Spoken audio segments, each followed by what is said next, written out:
Hello guys, mapagpalang araw po sa inyong lahat. Welcome po sa aming YouTube channel, Blind Republic Philippines. Muli nandito na naman po ang isa nating interviewin, si Maricar, abot sa kanyang simula ng pagkabata sa kanya. Ayan. Maricar. Ano ba yung sinimulan mo? Paano ka ba nag-start sa iyong pagkabuhay? Pagkabuhay. Yeah. Ako po ay pinanganak na since birth. Since birth. Hindi po yung pagka-blind ko po, hindi po siya katarata, hindi siya tigda. Since birth po talaga kasi po, yung po mama ko, pinaglihi po ako sa mata ng bangus. What? Bangos? Nung po naglilihi siya, sabi po niya, pinaglalaroan po daw ng tatay ko yung mata ng bangus. Kaya po naging ganito ako. Totoo pala yung ganon? Pag sabi naglalaro ka ng mga abot sa mga isda, sa mga aso, parang napapaglihan, ganon ba yun? Sige Maricar, ituloy mo. Tanong ka. Ilan taon yun? Ilan taon ka nun? Since birth, ay hindi, naoperahan ako, hindi, ganito. 9 months daw ako, pinakain ako ng pansit ng mama ko. Ngayon, hospital daw ako dun sa amin, sa may public hospital. May nakakitang Amerikano sa akin. Ngayon, linigawan ka? hindi. Bata ka pa noon? Oo, Bata ka 9 pa? months nga eh. 9 months? Sorry, 9 months pala. Ngayon, sabi daw ng Amerikano, ba't hindi daw namumulat yung aking mata. Ngayon, binigyan ng referral yung mama ko, pinadala ako sa PGH. Ngayon, yun, doon ako ginamot ng Amerikano almost 1 doktor year. yung Amerikano, doktor. Oo, Doktor. Ngayon, almost 1 year. Ngayon, yung dati kong isang mata, ito, wala siyang mata. Dati may artificial ako. Ngayon, akala nga nila hindi ako nakakakita. Nung nakauwi na akong bahay, mga 1 year old and a half daw ako, wala daw kuryente, brown out. Ngayon, nagsindi ng lampara yung lolo ko, sinusundan ko daw yung ilaw. Kaya alam nilang nakakakita ko. Yun. Kumbaga, yung pagkagaling mo na sa ospital, may may artificial eyes ka na.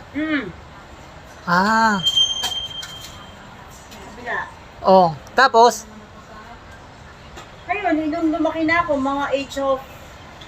Hindi ka ba nahirapan na sa kalagayan mo nung bata ka pa, hindi ka ba nagtatanong sa sarili mo, bakit ganun? Di ba, siyempre may mga kalaro kayo, mga kalaro mo, nakakapaglaro ng mayos? Hindi naman ako nagtatanong. Hindi ko kasi pwedeng questionan ng Panginoon kasi binigay niya to Oo nga, hindi ba? Ibig sabihin, hindi ka magtatanong sa sarili mo. Hindi. Bakit yung ibang mga kaibigan ko, kalaro ko, nakakapagtakbo sila, nakakapaglaro mo ayos, pero ako hindi. Nakakatakbo naman ako. Nagtataguan pa nga kami. Nagtataguan pa nga ako nakakapagbike ka pa noon. Ibig sabihin, yung linaw ng mata mo, okay pa noon. Kahit hanggang ngayon, hindi naman nagbago. Ganun pa rin yun, noon. Okay. Ano yun, Car, nung siyempre nag-aral ka, no? Nag-aral ka? Ilan taong ka nag-aral? 7 years old. 7 years old. 6 years old. Okay. Kamusta naman yung pagpasok mo sa school? Okay lang naman. Nakakasabay ka naman sa mga teacher? Hindi ako nagsusulat. Nag-ano lang ako, recitation. Ganun. Pwede pala yun, walang Tsaka hindi ako nag-aral sa sped school, nag-aral talaga ako sa mga ordinary school, mga kaklase ko nakakakita. Okay, Hindi ka naman, hindi ka naman nabubuli ng mga classmate mo. Okay, mababait naman pala sila, no? Tapos nung Tika, paano yun? Siyempre, bata ka pa, bata ka pa, Car. Paano yun?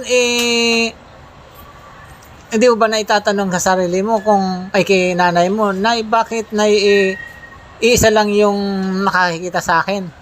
Siyempre, bata ka pa, di ba? Di mo pa gaano naiintindihan yun. Hindi, bata pa ako pinaintindi na talaga sa akin. Pinaintindi na sa iyo. Kahit hindi na ako nagtatanong. Nakapagtapos ka ng elementary? Hindi, high school. High school? Okay. Siyempre nung high school ka, maraming naliligaw sa'yo kasi maganda ka eh. Meron din. Mayroon din. Halimbawa, mga ilan? Mga ilan? Ay, hindi ko rin mabilang. Talaga naman siyempre, sa ganda mo talagang marami ang,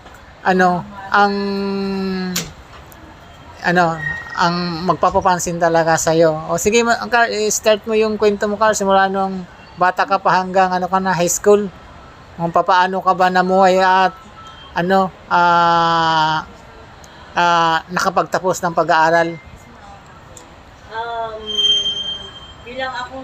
Bilang ako na may kapansanan, hindi naging hadlang sa akin ang kapansanan ko.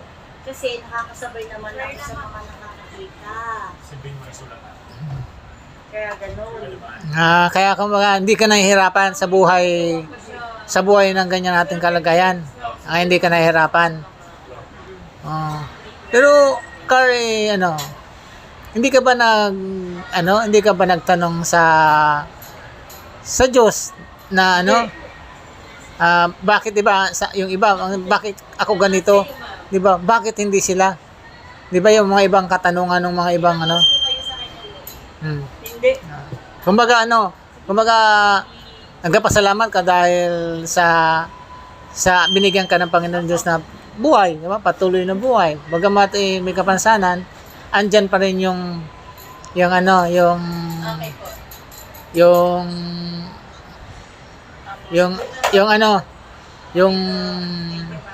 buhay na masaya, no? Sige, Margar. Tapos, Hindi, magtanong ka lang. sa ngayon, kumusta man ang buhay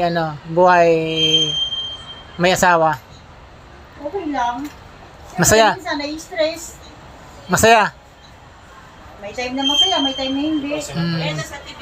Pero at least Nakaka-survive. Very good. Ganda yan. Yan.